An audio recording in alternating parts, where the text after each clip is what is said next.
Good morning, everyone. Welcome to the City of Houston's annual IDM rollout webinar. My name is Brian Alcott. I am a managing engineer here at the Office of City Engineer, OCE, for the City of Houston, Houston Public Works. I want to thank everybody for tuning in today. We have upwards towards 400 folks registered today, so I really do appreciate y'all's time and chiming in. We've worked this last year to put this together and to make all these improvements, and the idea is to get the information straight to those who need it. So thank you again for tuning in. We have a great program today. In recent years, collaboration has become the norm for Houston Public Works. You can see this throughout the organization between departments, service lines, designers, and contractors. And so the result of that collaboration can be seen in a department's standards, especially over the last couple of years. I think this will become really apparent in today's presentation. We had an opportunity to work between departments, between service lines, and to collaborate and really improve these documents. Before we get started, I would like to go over some general ground rules for today. We'll be taking questions via chat. On your screen now is an example of what you should be able to find as you're viewing the screen. Please place your questions in the chat box as the presentation is going. We have several presentations today. We'll be allowing some time for questions at the end of each presentation. We'll also have some time allotted at the very end of today's presentations for any additional questions. We have a team here that will pull out the most applicable questions, and we'll try to address those throughout the presentation and the questions portion of the presentation. There's also, at the end, as mentioned, we'll try to allow time for any additional questions, but any questions that we don't get to, the plan is to come up with an FAQ and post that on our website or email out to folks that have registered today. So as mentioned, use the Q&A chat feature throughout the presentation. Here's some basic information on your screen. Be specific. Note the chapter or topic in your question. We will be covering a lot today. It's 3 hours, but there's a lot of topics covered. So try to be specific on your question so we can help address it and respond back to it. With that, we want to kind of paint the picture and kind of go from an overview down to the specifics. So we'll introduce the Standards and Specs group here at OCE, or Office of City Engineer. We oversee the city's infrastructure design manual, construction specifications, and standard drawings, which are the documents that give direction on how to design and construct most everything built by and for the department. These documents communicate not only what the city wants from a project, but also captures lessons learned. It's been our experience and many experiences throughout the department for individuals throughout the department that as an organization, I think we're very, very good at solving problems specific to a job or specific to a project. PMs and engineers are very good at doing that, but one thing that we're trying to get better at is capturing those experiences so another PM, engineer, or contractor does not have to repeat them. And that's really a task of this group to help facilitate that, to help capture lessons learned, provide technical support, and develop in these documents. We're a small group who is working on finding the resources to grow so we can provide this support as needed throughout the department.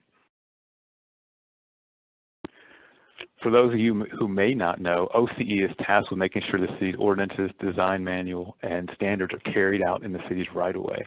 We see several hundred sets of plans a week for review. So we are in a good position to see what is being done by development and by Houston Public Works' various service lines. We are also keepers of the IDM, standard drawings, and construction specifications. Seeing so many plans puts us in a very good position to keep engineering construction standards not only up to date, but to ensure these standards are being used correctly. So here's the agenda. It looks rather long, but most presentations are fairly short. This is because we're trying to touch on the major changes for the IDM and associated documents. We'll begin with an overview, discuss the city's design and construction standards website, then roll into Chapter 6, utility locations, followed by Chapter 10, street paving design requirements, which was the main topic really of this review cycle. This chapter is split between myself, Ian Laluchek, and Luis Garza. Jamie Reddick will then give an update on Chapter 12. Chapter 17 was not on the radar this past year. However, changes to Chapter 10 required changes to Chapter 17, and Ian will speak more to that when we get to Chapter 17. Anthony Powell will be also be presenting on the new Chapter 13 that will outline the department's new GIS data digitization standards. Also, there have been some minor changes to Chapter 15 that will roll into revisions for the construction specs and standard drawings, and we'll finish up with what we're currently working on and save time for questions at the end. With that, we will go ahead and jump in. We'll start with a quick overview of the review cycle. I do want to point out that an executive summary was released with this year's IDM, as in last year's IDM. It includes a summary of the changes as well as implementation of the changes. This can be found at the front of the IDM for easy reference. So you'll see this trend throughout today. We are trying to make these documents easy to navigate, easy for you to find the things you need to find, easy to find the revisions, and when they take place. So, as mentioned, this is the review cycle that you see in front of you per current policy. Each chapter in the IDM will be reviewed at least once in 5 years. The city has a review schedule that is posted on the website. The associated standards drawing and construction specifications are to be reviewed in conjunction with each chapter. This year was the pavement review, which included chapters 6, 10, and 12. I'd like to also point out that if a significant issue is identified in any of the documents, it does not need to wait years and years to be corrected. Changes can be made outside the review cycle for any given chapter. However, care is needed to make sure all stakeholders are informed and any issues have been properly vetted. I think you'll see a good example of this is the minor changes to Chapter 15. Also, changes prior to July 1st can be made with the use of a supplement. Supplements, once properly vetted, must be signed by the city engineer and the director. The city has issued several this past year. Once a supplement is signed and put into effect, the standards group works to implement these updates and notify the community effectively. So establishing the website, this distribution list, this webinar are all part of setting up effective communication to alert everyone to any changes in the city standards. We all know that changes like this are sensitive to projects, so we want to make sure that we have everybody on board. We're talking to the community, and we're also posting effectively so everybody has access to this. So to kind of touch on briefly out-of-cycle items, this year we also worked on several of these. Last year, you will recall the standards group introduced the city's first real CAD standard, not only providing guidance on plan production, but also setting up tools and a workspace to create plans for the city of Houston to try to work towards more plan set consistency. In that, we set up a layering system based on the national CAD standards. This was to set the floor for future discussion and conversations should the city want to pursue assigning attributes to those layers and gathering asset information through CAD. This year, the city is introducing Chapter 13, GIS Data Digitization Standards, which define a GIS deliverable that can be delivered directly to the city, a more direct way to deliver that information. So it's been interesting to watch this conversation unfold internally as the city grows and understands. I think one thing's for sure, we do want to know where our assets are, and we do want that information delivered to us so we can gather that information effectively. So Chapter 3, Chapter 13 are all part of that discussion. Changes to Chapter 17. In recent years, this pedestrian realm chapter emerged and borrowed a lot of information, particularly sidewalk information from Chapter 10. As we worked on Chapter 10, we want to make sure that information was not duplicated in two places. This sparked some work in Chapter 17, which Ian will go into more detail later.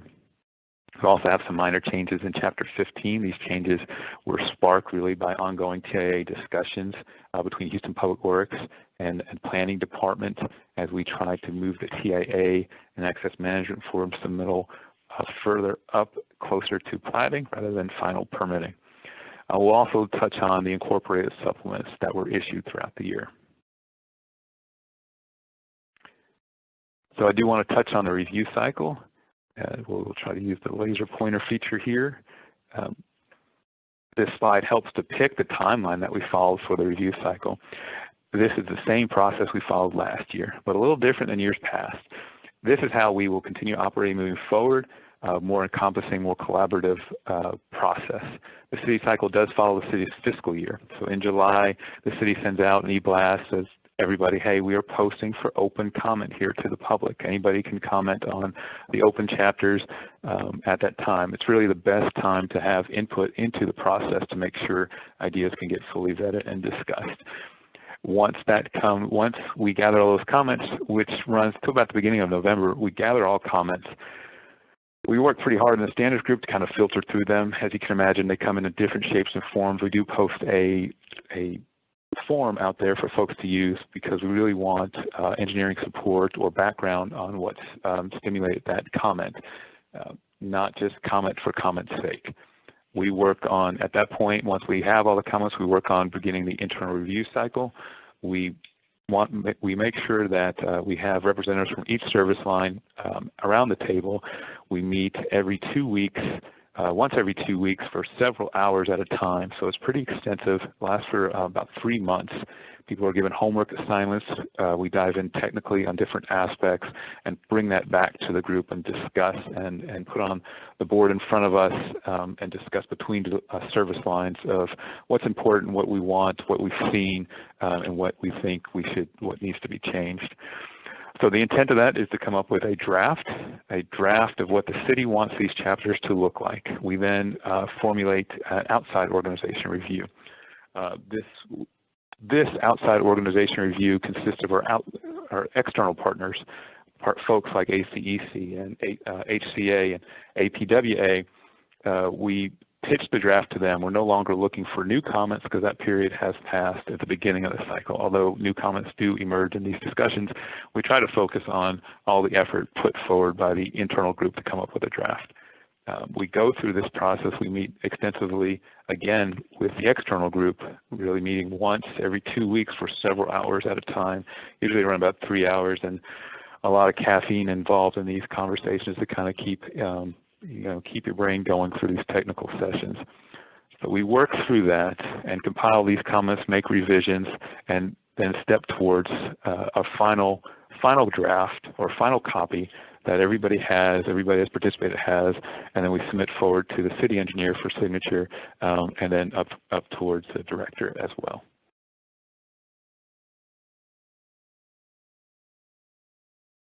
So this year, here is our review committee, internal review committee this year. Houston Public Works is made up of several service lines that provide various services to our residents. For each review cycle, we ask 2 representatives from each service line. Above are a list of some of the members of the internal committee this year. We ask that these participants are true representatives to speak on behalf of their service line and communicate readily with their service line throughout the process of bringing forth comments and relaying and gathering input. These are our external review members: ACEC, APWA, Harris County Engineering, Harris County Flood Control District, HCA, and Metro.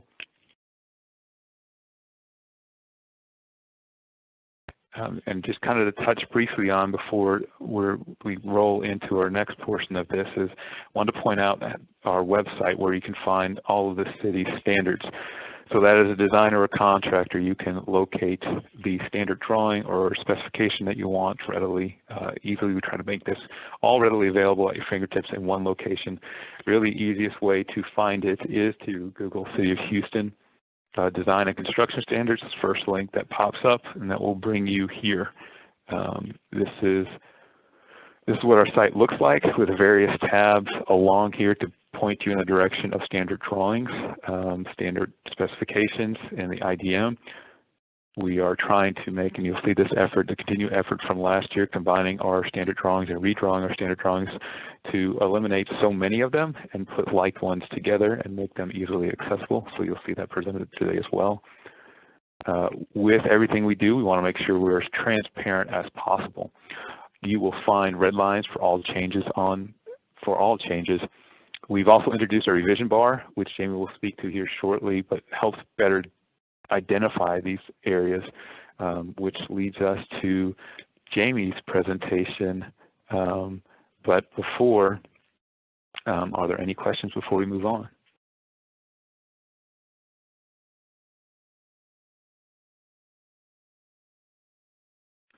So with that, I don't see any. So with that, I will turn this over to Jamie Reddick. Okay, hello. So thank you, Brian, for that.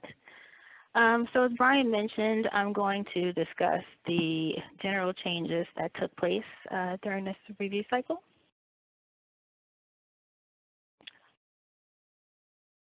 So as Brian mentioned, the City of Houston, we review certain IDM chapters every year, and we make revisions as necessary. Sometimes IDM chapters or specifications, they may require a change that's not part of the current review cycle. Those documents can still be revised by implementing a supplement in what we call an off-cycle review. So Brian touched on the supplement just a little bit, but the supplement, it will modify an existing document by removing or adding information to or from that document. Throughout the year, the supplement is used in conjunction with the original document it is modifying. So if a supplement is active when a new review cycle is about to be released, the supplement will be incorporated into the final documents for that review cycle.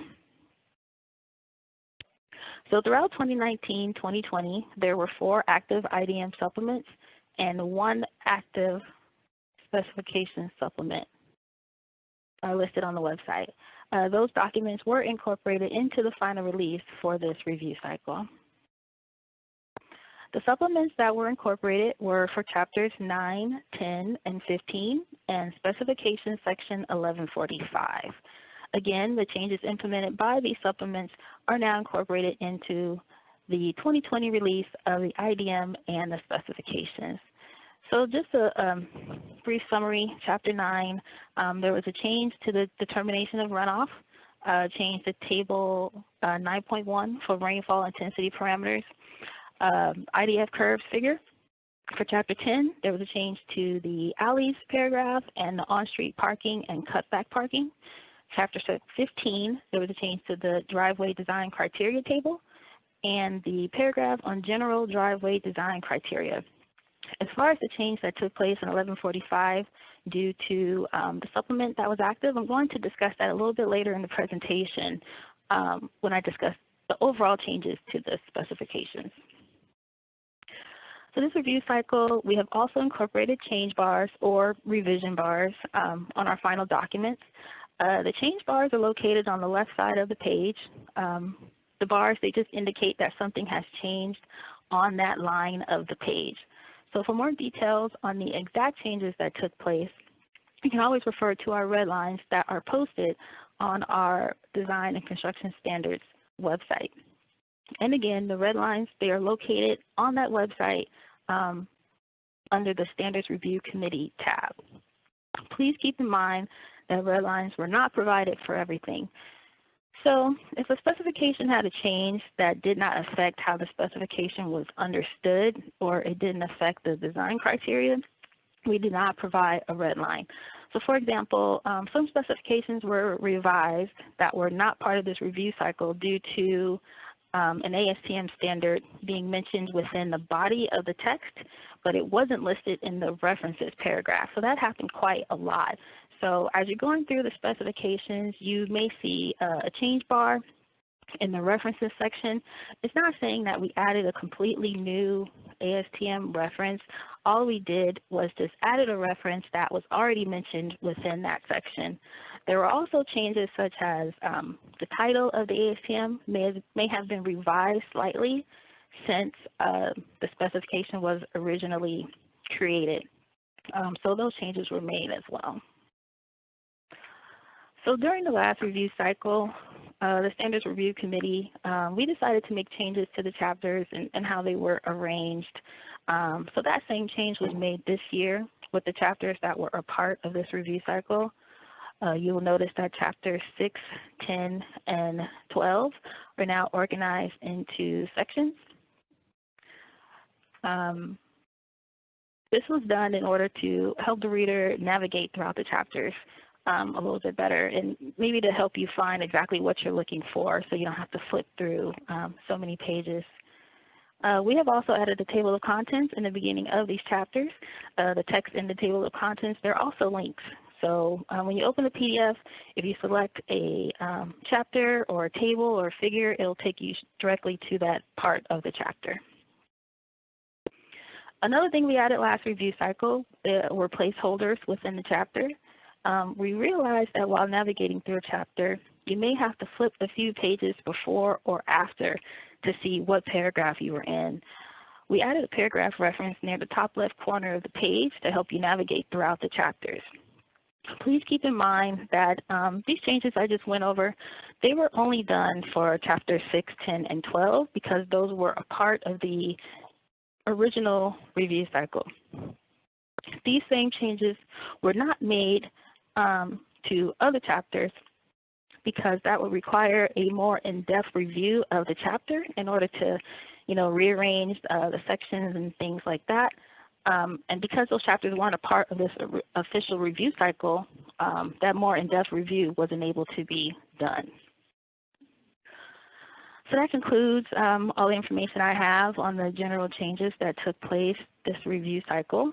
If anyone has any questions on the changes that were done, you can please enter them in the chat at this time, and we'll get those answered.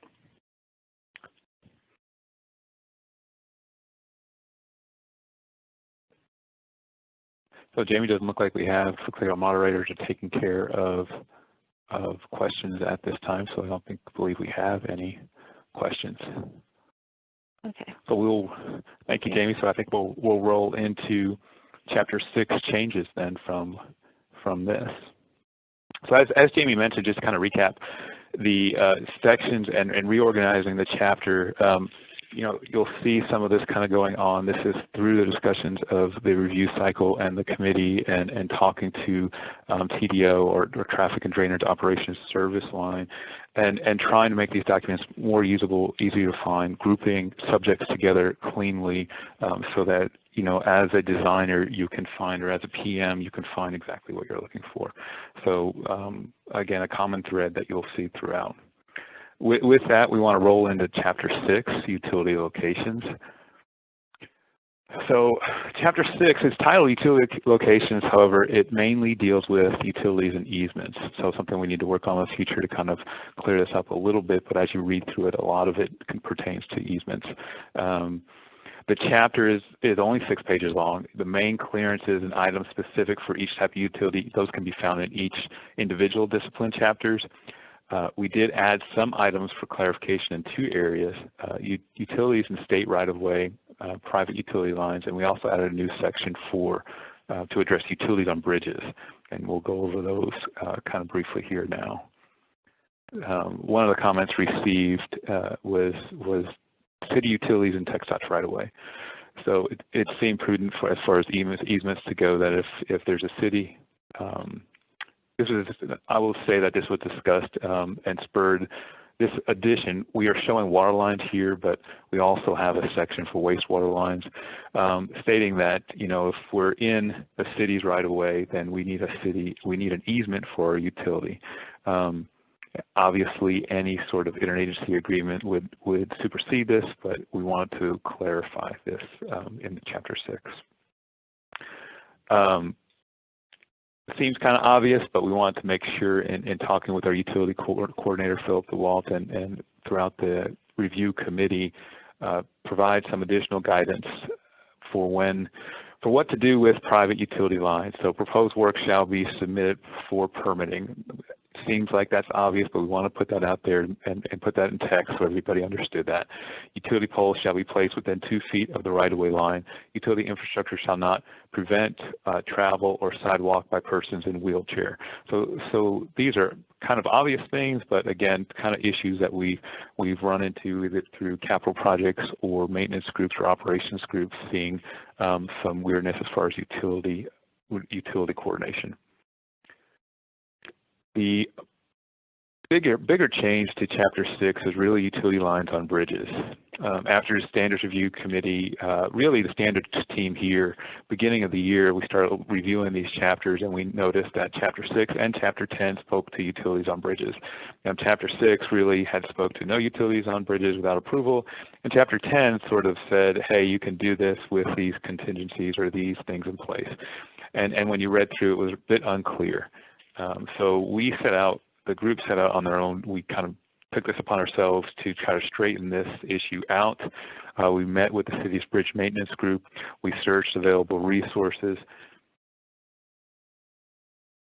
And so now you have in Chapter 6 a more well-defined guideline or rules for putting utility lines on bridges. What's happened in the past with our bridge maintenance folks, with Steve Liu and Joy Johnson and their teams, is utilities would come to them for permission, asking to be put on a bridge, not so much being permitted, and it really wasn't a clearly defined process when we talked it through. So we pulled a lot from TxDOT's design standards, or TxDOT's manual that you saw on this previous slide, pulling information in as far as state laws and what was actually required, what the city is going to require. So, you know, there's a lot of text here that walks you through it. It's nothing groundbreaking. It's what you would expect to be here, but written out so the steps are clear. You know, you need written permission is required from Houston Public Works Street and Maintenance. All new bridge structures must include conduit per TxDOT design standards, and all third-party work shall be submitted to OCE for permitting. So again, a lot of this stuff is straightforward, but when you read through the chapters earlier, the guidance wasn't there, it was unclear, and we spent a lot of effort cleaning that up and putting that together in Chapter 6. So that's it. Chapter 6 is a short chapter. If there's any questions, please enter it into the chat now. Note the chapter or topic in your question.